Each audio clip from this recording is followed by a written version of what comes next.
Hello Darklings, Lightlings, and everyone in between. How are you today? Wanted to do something fun today, a little VR.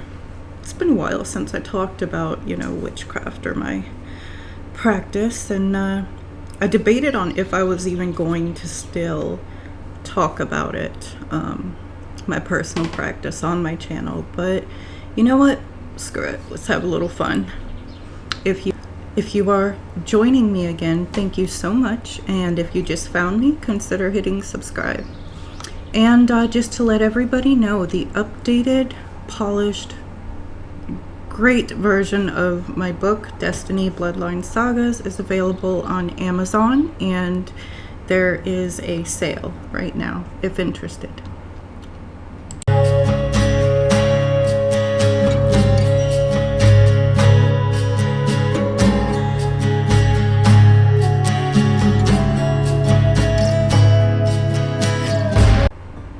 Okay, so this VR is kind of to Kelly Ann Maddox.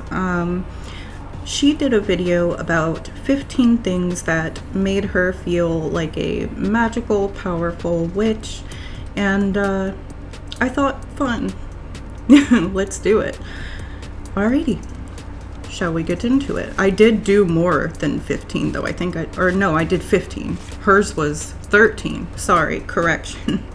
Hers was 13, mine's 15. But I will be putting her channel in the description if you want to see hers as well. Secrets that I have discovered along my path is number 1. There is so much that I do share or did share on my channel about my personal practice, but there is way more that I do not. Because that is for me to know and you to find out by doing that work yourself if your path takes you there. There's no better or more powerful feeling to me than discovering extraordinary things while you're seeking or practicing or whatever it is you're doing, and holding it intimately close to your heart. The second I chose is aesthetics for self-empowerment or individuality. I love making a statement on the outside for how I feel within. In a sense, it can be considered like glamoring, but tattoos, makeup, jewelry, tools, cloaks, magical temples. When you do your rituals, I like to do them extremely elaborately. It just makes me feel more witchy or empowered. The third that I chose is pagan music and celebrations. A ritual or Sabbath always amps up like that magical empowerment or energy charge inside of me. The fourth I chose is pushing boundaries and taking risks. This is very personal for me. Not saying you should do as I do, by no means, because I tend to get in more trouble, with my mentality, and learn the hard way, but I'm learning. So yeah, this can also be borderline insane, but who cares? I feel empowered by things that usually would have a natural fear element to. This could be for other people, like working with demons.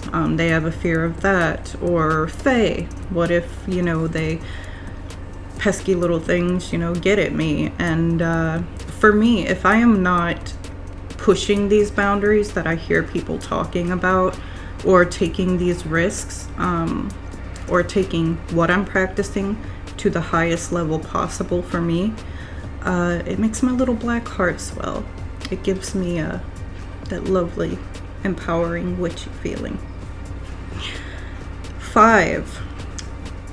Divinatory systems. No matter the system we use for this, it all comes down to how you see yourself and can use your inner voice or draw your own conclusions. There's a power in being in tune with your own higher self. is basically what I'm trying to say. Number 6, difference in ideas or beliefs. Yes, in our community, I mean, we've had heated discussions and debates amongst practitioners or witches, and it can somewhat have a negative impact on somebody, but also for me, I think there's power in that diversity of beliefs, true empowerment. Do I care if others have an opinion about what I do or actually believe? Not really. Because I am going to believe my own conclusions, which makes yours about me null and void. So in my path, my eyes, daring to be passionate in your beliefs and sticking to your guns is extremely powerful and empowering. Besides, it can make your haters mad, right? 7, witchy routines like rituals you do or spell-casted baths, blessing your drink or your food, or maybe, you get up and you meditate in the morning. These things are personal empowering for me.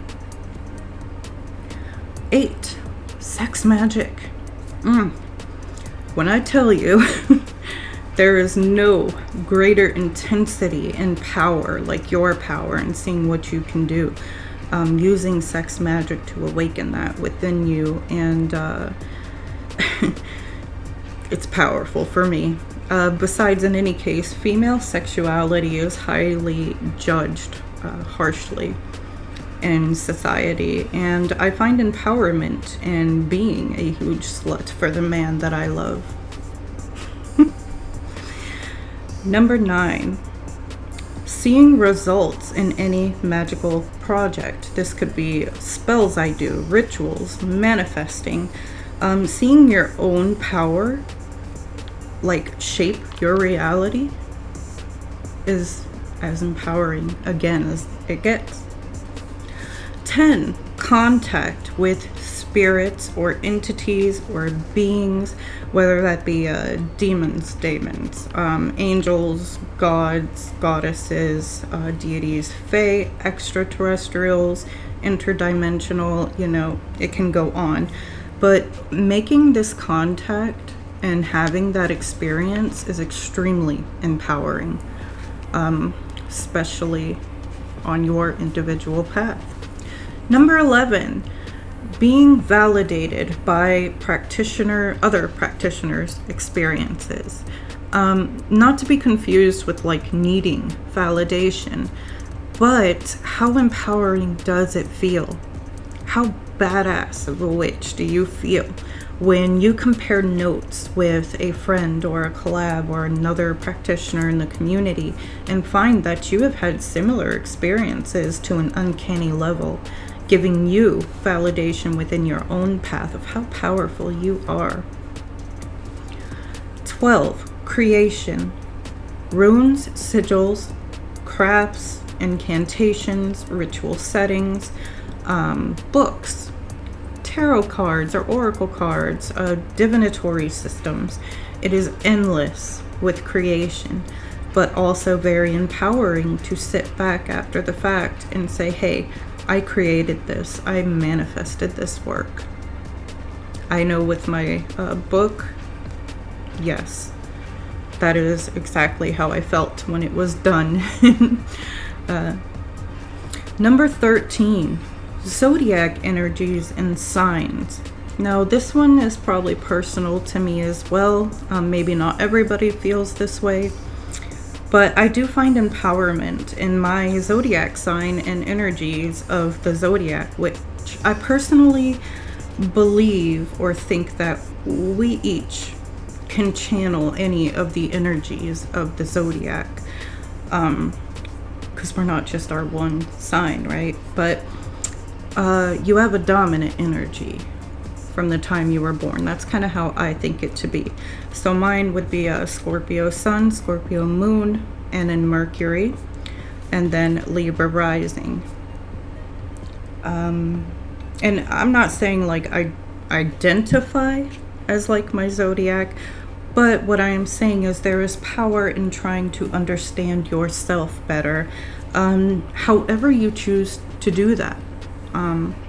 14, seeing my kids flourish from things I teach them, like planting a seed and they nurture it, water it, and they blossom it into their own spirituality and their own paths. And that is a great empowering feeling when I see my children like a bit more advanced even than me, because I started them pretty early. I'm like, wow, you go, you badass witch mom. 15, gaming. Okay.